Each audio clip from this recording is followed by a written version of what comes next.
It is my pleasure to welcome to the Light Vision Project a dear friend for many, many years. He is the owner of Chiropractic Leadership Alliance, an extremely successful chiropractor for over 3 decades. Dr. David Fletcher, welcome to the Light Vision Project. Jill, it's an incredible pleasure, and thank you for inviting me to such a grand idea and grand scheme, which is to bring life vision out in people. We're all aware of the impact that life vision is designed to have, and of course, in doing so, thank you for leading such an amazing journey for the many years we've known each other, but especially this last iteration, which is life vision. It's so powerful. No, it's so much fun. We're going to jump right in because this is a short 28 to 30-minute module that we're conducting today. And the topic that I want to cover as it relates to helping chiropractors discover their light vision is guiding them to understanding subluxation neurology. I know that you, over the years, have developed this skill of communicating the devastating effects of subluxation on human health and vitality. And my first question to you, David, is how did you develop this skill and expertise?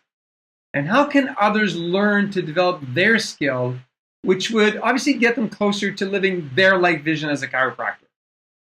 Well, I think that, first off, I think that you realize very quickly when you get into practice that there's no dabbling in chiropractic. Chiropractic is a complete immersion. For those that dabble, they tend to end up in the therapeutic side of it, which is just a beat up old business model. Trying to duke it out with the physiotherapist and say, I'm better than you are at managing back pain and things of that nature. So the true essence of chiropractic came very clear to me in the early days. I think that one of the ways in which you and I both cut our teeth in chiropractic is we made a decision that we would go to rather remote communities, or at least smaller communities, when we jumped into it. And I think that the very first thing you started to realize was that there was a responsibility to not be a back therapist. When you were the chiropractor in town, or you were the chiropractor in a region, there was a responsibility. People knew that chiropractic was there, but you weren't allowed to limit yourself to helping them with back pain. You had to be that person that was going to change their life with this chiropractic adjustment. So I think that by the nature of accepting that mantle, I chose to really embrace the bigness or greatness of chiropractic from our early days out. I mean, my first town was 3,500 and 3,500 people, and it was in remote Alberta. And you realize very quickly that you become a beloved member of the community when you adjust subluxations, unlike being a really respected therapist. And that was the difference. We changed families' lives by making the decision to be that chiropractor. And the only way we got there, Jill, was we looked deeper. We didn't limit ourselves to understanding the role of chiropractic through simply the spine. We recognized that the spine was really the housing for the neural array. And so when you describe the subluxation neurology in the way that you developed that skill to teach thousands and thousands of patients / practice members in your own practice, and of course thousands of chiropractors around the globe on the speaking circuit and through your work with CLA, can you give insights to our chiropractors listening on how to communicate subluxation neurology in an easy, understandable fashion so that humanity gets it? Well, I think one of the great things is to understand that we've moved away from the principle in chiropractic, and this involves the neurology of quote unquote looking at a subluxation as simply a bone out pinching a nerve causing a problem. That gives a very localized expression. And typically when we're taking that very structure to function attitude, we typically take a look and say, well, if the bone has moved, then our mode of correction then is to put the bone back into place. And so many of the techniques that are there are really, and even if you use a structural assessment, such as simply X-ray or otherwise, you're typically looking at your correction as being to the spine, and you're wishing and hoping that you're going to then make the impact in the neurology. And of course, if you don't have a neurofunctional testing protocol, whether it be simply looking at the person's posture or scanning as we recommend them do, then the outcome is, how do you feel? You're only looking at one dimension of the neurology versus how the functional part of the neurology is. So I think that from a patient perspective, and I think from a practitioner perspective, the very first thing we need to do is we need to teach them that we're not putting bones back into place, but we're unwinding the deep core tension. That's the principle, is that an adjustment sets in motion this unwinding process. Because one of the things that the body in its intelligence does is it will protect itself at all times. And patients understand that. They know that if they're in trouble, there is a natural guarded response. And so the first intention is not to go and take a cast off a broken limb, as some chiropractors would like to do, go and fix everything that's wrong, is to gently begin an unwinding process. Let that person start to adapt to their new strategy. And, sometimes you have to get in and get that subluxation moving to get that unwinding going. But the reality is that the neurology of the subluxation is associated with dural tension, not simply that end stage of a bone pinching a nerve. When we take a look at neurology, and now I'm speaking to the practitioners more so than the patients, I want you to remember that the joy and magic of chiropractic occurs from the IVF inward versus the IVF outward. If we tend to pathologize chiropractic, we tend to look at it from the IVF outward, and we tend to look at everything from, radicular symptoms right down to organic dysfunction. But when you look at neurology from the IVF inward, and you start to look at the tracks that run and function the life of the person, now you're talking about brain-based chiropractic. Now you're talking about changing, as we were discussing earlier in today's setup, about changing the person's genome, about literally adjusting and recognizing that the impact of more appropriate functional neurology impacts literally their progeny. Because, as Bruce Lipton talked about, you look at that epigenetic stress responsiveness that is affected when you take a person from a stress response and put them at ease. It's a beautiful thing. You mentioned something that I've actually never heard that way before, so I want to bring it to the attention of our audience and maybe go a little bit deeper. And when you said we need to recognize that when we're adjusting, that we're affecting neurology more from the IVF inward than from the IVF outward. So, Right. Of course, the training that I've had, I used to believe that the effect of the adjustment was on communication from brain cell to tissue cell. Therefore, the effect of an adjustment from the IVF outward, I then recognized that there was also, we knew that there was an afferent and an afferent communication system. I then started realizing that there was an effect on the adjustment, or rather the adjustment created an effect that also affected brain function. And of course, Heidi Havig's doing work there, and Dan Sullivan talks about it, Michael Hall talks about it, brain postural neurology with Krista Burns. I mean, so many people are talking about it right now, but the way you described it just triggered something in my own mind. And I'd like you to just go a little bit deeper on the effect of the adjustment from the IVF inward, because we know it also affects IVF outward, but just go a little bit deeper on the IVF inward, if you would. Well, I think in the formative stages of understanding it, I hooked up early on with Christopher Kent and Patrick Gentempo, and one of the things that they did was they posited in a very important time that the ology model of the subluxation, which was, it was neuropathology, and it was all pathology, right? It was pathology, myopathology, etc. Was they posited that there was what they referred to at the time as a 3D model, and the 3D model was dyskinesis, which is ineffective energy management within the gravitational fields, dysautonomia and dyskinesia. But later on, Christopher, and I would never put words in Christopher's mouth, but he and I are great friends and we speak a lot. Christopher posited and put forward the principle of disafferentation. And disafferentation, being the fourth D, is really the most important aspect of it, because it's really the safety pin cycle. And we know that when you have this complexity of neurology, which is running the outer game, which is that IVF and outward, I mean, that's where much of the organic function is. But the inner game is control.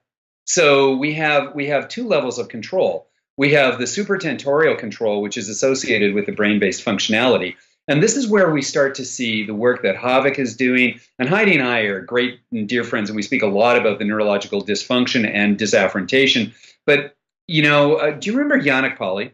You remember Yannick? Yannick's a dear friend of ours, and he's a CMCC grad as well. Well, Yannick really brought to light much of what was called the the diaskesis associated with the cerebellum as it relates to the prefrontal cortex. So the work that Havik is looking at this prefrontal cortex, which is really the ability of that person to make executive thought as a human being, and looking at a spinal adjustment making change in the PFC. Well, the only way that does that is through an afferent-efferent loop that's going in. And so when we make a contact into that spinal neural dural connectivity, we're not doing this so that we can move pressure off the out connection from the IVF outward. What we're doing is we're sending a wave format, which is highly accepted by this intelligent process. And what it does is it starts this this ripple effect, if you would, that is then interpreted all the way through to the PFC. Well, what we know is then, and this goes way back to Sid. I mean, if we're ever talking about life vision, we have to bring Sid into it. But Sid always used to talk about the cow that walked through the field. And you know, he said the first cow that walks through the field tramples down a little bit of this and a little bit of that. But the second cow that walks through the field follows where the first cow went because it was an easier path. That is canalization in neurology. So when we open up a first cow walking this path and we set a new pathway in motion in the neural-dural cortex now, it means that the second adjustment or the second input we have has an easier way of finding how this functional neurology is going to improve function. So this is really the basis as to why we want to keep adjusting people in a consistent and ongoing way, not so that they feel better from the IVF outward, but so that they recanalize and have a great afferent input that then changes and re-engages perhaps parts of their brain that have been under engaged, such as the prefrontal cortex, or minimally gets that area which is working perfectly excited and take on new activity, because it's this dendritic birthing that when you add energy to the neurology, especially in the brain-based neurology, and can you imagine in the 0 to 5 years of age window of time when they're birthing these neurons at some incredible rates, and you keep giving positive afferent input that's coming into this, well, now you have a learning system. So the second and most important aspect of understanding the Ds is to understand that the only reason chiropractic really works in a progressive way is very simply this, Jill, is that the nervous system learns. And it's because the nervous system learns that we have a rationale as to why we want to keep adjusting a patient after the symptoms from the IVF outward have gone away, so that we can keep allowing that neurology to start peaking and start learning. And this is where neuroplasticity takes over. Because in tying it all up in a loop in chiropractic lexicon, we go from dyshyphenated ease, which is the sense of struggling to adapt, to ease. And once it's in ease, well, it's a runaway train. It just takes over and we become this amazingly potentiated human being. That's how I see the world anyway. I mean, it's the difference between having your safety pin open and having your safety pin closed, obviously. We've always understood there's an afferent and an efferent, and that it's body communicating brain, brain communicating to the body. But I think that somewhere along the way, many people forgot about the body communicating back to the brain, and you very well explained how that actually takes place. So in your discovery, obviously, you know, years of studying, but in your discovery and in your path and to understanding and embracing neurology, how would you describe your professional life vision as a practicing chiropractor and now moving forward as the entrepreneur that you are, bringing good technology to the chiropractic profession through CLA? How would you describe your professional vision? And in that same context, how did you actually discover it? Well, I think that understanding, you know, lasting purpose and understanding the ability to give, love, and serve, I think that those are critical foundational elements. I think that earlier on and this is a maturing process, I think that earlier on I realized that as an instrument of the community, but an instrument of the principles that we just described there, we teach in Total Solution the principle of having your triangle right side up. And I think I learned early on that if you have a very good, strong foundation of your purpose and the principles that guide you, that the prosperity, which is the apex of the triangle, is a much more solid foundation than being upside down and trying to strive to get prosperity. So I think I learned earlier on that the more I worked through a purposeful, principled act, the more prosperous I became. And I think that from an entrepreneurial perspective, the idea of having an outcome that serves to the higher mission, for instance, when I took over CLA, I had already achieved much of the success that I had ever intended within chiropractic. I had already been a coach. I'd already lectured quite extensively. Our family was well set, and we were in a position where I was looking to do a next strategy. And I'd cut my teeth on CLA's really dedicated approach to bringing the principle of subluxation up and forward. And so the next evolution wasn't to re-step what Patrick and Christopher had started, but more importantly, to see what was next. And what is next is really this lasting purpose and really this life vision. The life vision is really to standardize how chiropractic is assessed and is used as an assessment. I think the joy is that by understanding what, Mike Hall and I have talked at length about this whole principle that I coined called the neurostorm. And if we can start to standardize this idea that the person is reacting to a subluxated state from the very earliest of times, then we're dedicated from the serving perspective to just keep adjusting people and watching them.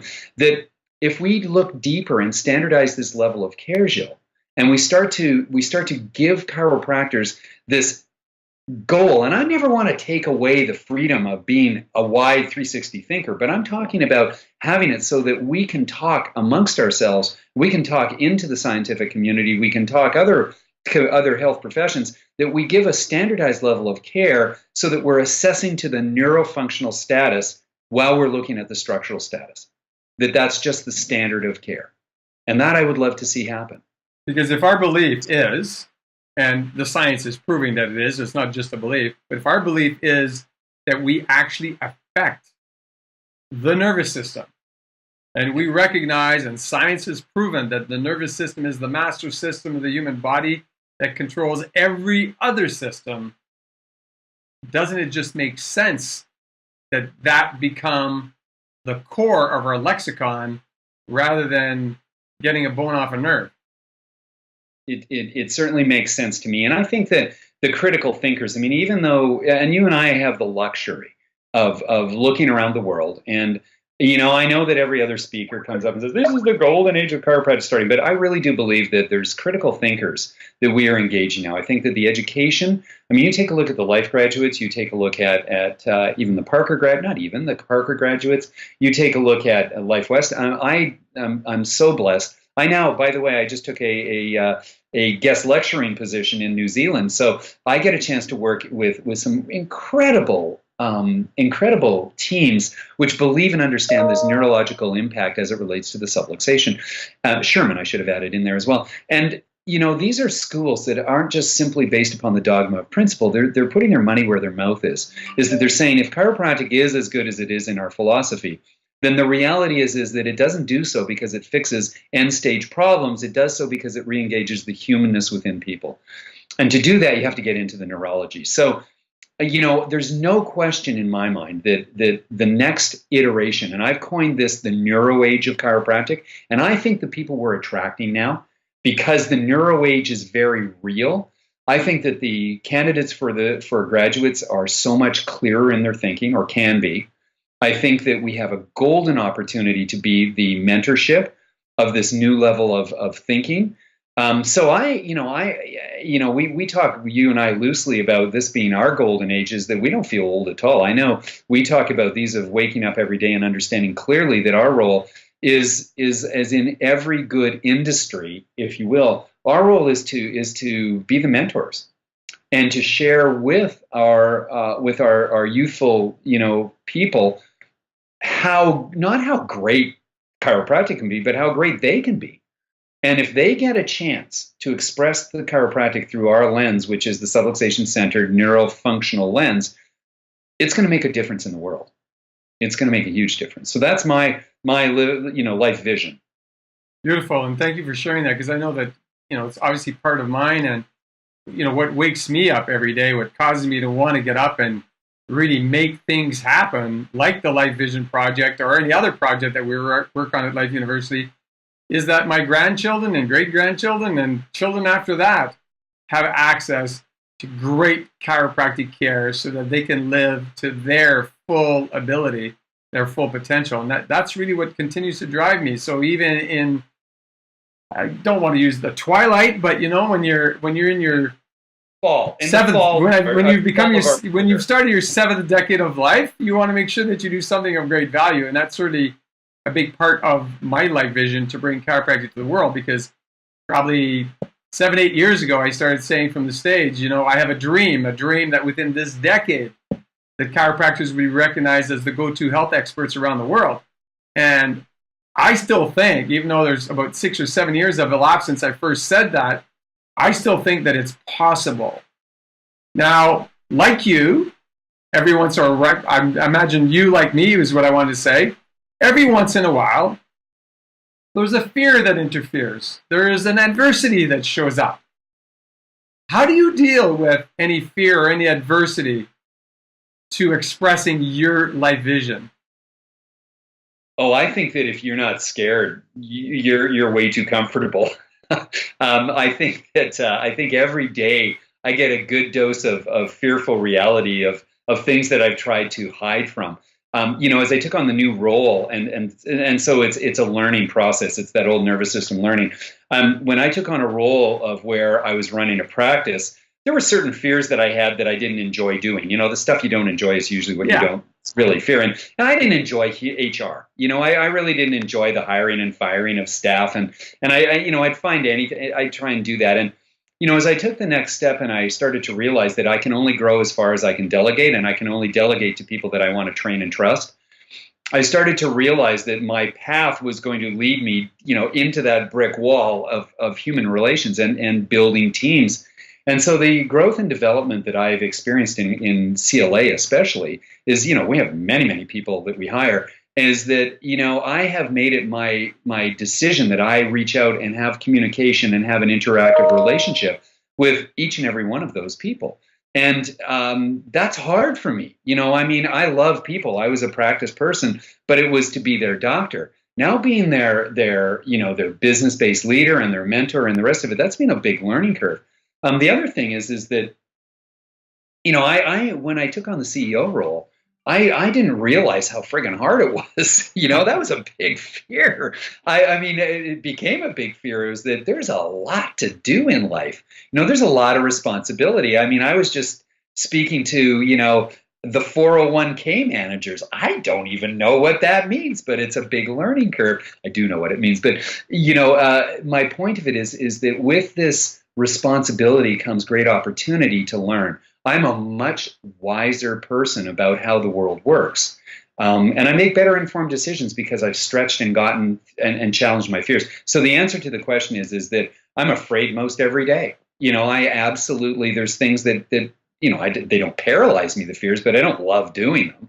And I just persevere. It's to the higher vision. I don't know what else you can say. It's like you said, you wake up every day and there's no giving up, right? If you've got a clear vision, I don't even know what else you'd do if you didn't have that. I tried golfing; it didn't work out real well. I tried rock climbing; it was fun, but you need people to do it with.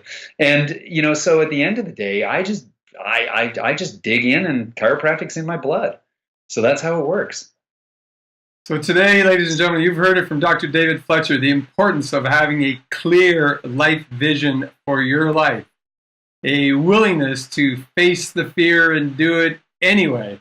We've all heard the acronym FEAR stands for false evidence appearing real. Well, you could also create the acronym face everything and rise. And David has certainly done that both in his career and in his personal life as a father, a husband, a great community leader, a fabulous mentor to so many. So David, thank you so much for taking time out of your very busy schedule as CEO of CLA to spend this time with us on the Life Vision Project. And we certainly look forward to having you continue to participate at our events, not only on our online events, but certainly at our physical events. And I know that you were a great hit at the recent Life Roma seminar in Rome, Italy in November of 2016. So again, thank you so much for your commitment, your dedication, and your service to me personally, to Life University, and to the entire chiropractic profession. We're certainly blessed to have you among us.